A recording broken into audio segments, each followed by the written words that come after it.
Greetings all, welcome to the English Guide 101, and in today's episode, we're going to talk about conditionals.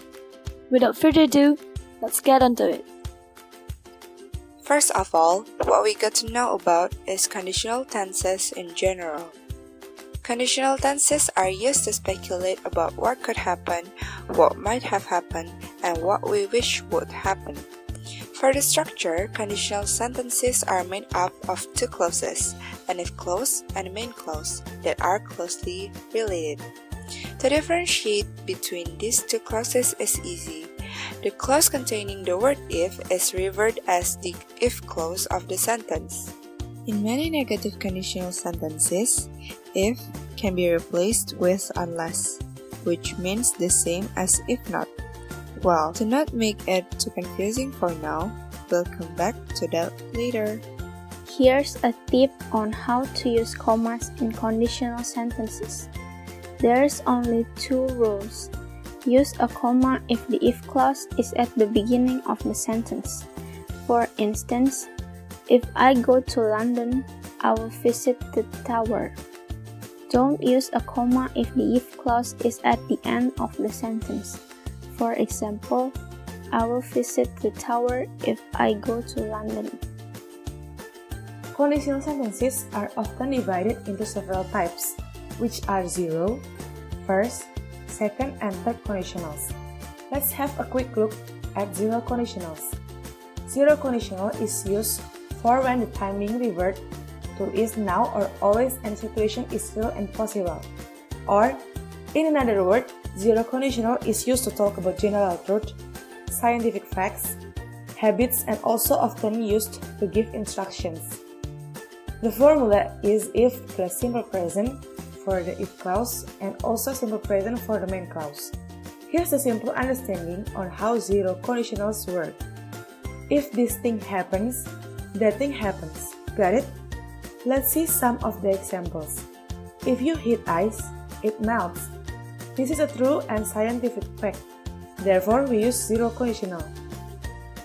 In zero conditional sentences, the word if can usually be replaced by the word when without changing the meaning. When you heat ice, it melts. We can see that this sentence has the same meaning as the sentence before using if. Another example is, if I drink alcohol, I never drive. The word never here refers to a habitual action, so it is most suitable to use zero conditional. When giving instructions, we use imperative in the main clause. Here's one of the examples. Meet me here if we get separate. First conditional. The first conditional or type 1 conditional is used to refer to the present or future where the situation is real. The type 1 conditional refers to a possible condition and its probable result. It can also be used to give warnings.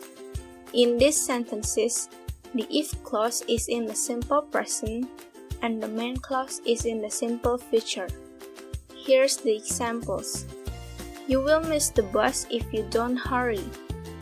It is a possible condition that you will miss the bus if you don't hurry to catch the bus.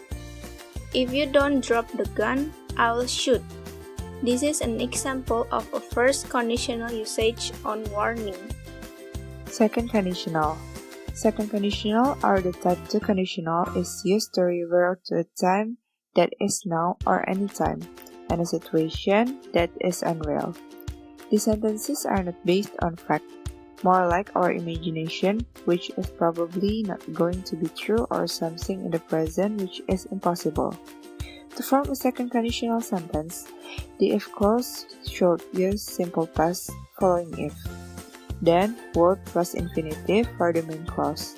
Let us just see the examples here. She would pass the exam if she ever studied. The fact is, she never studies, so this won't happen.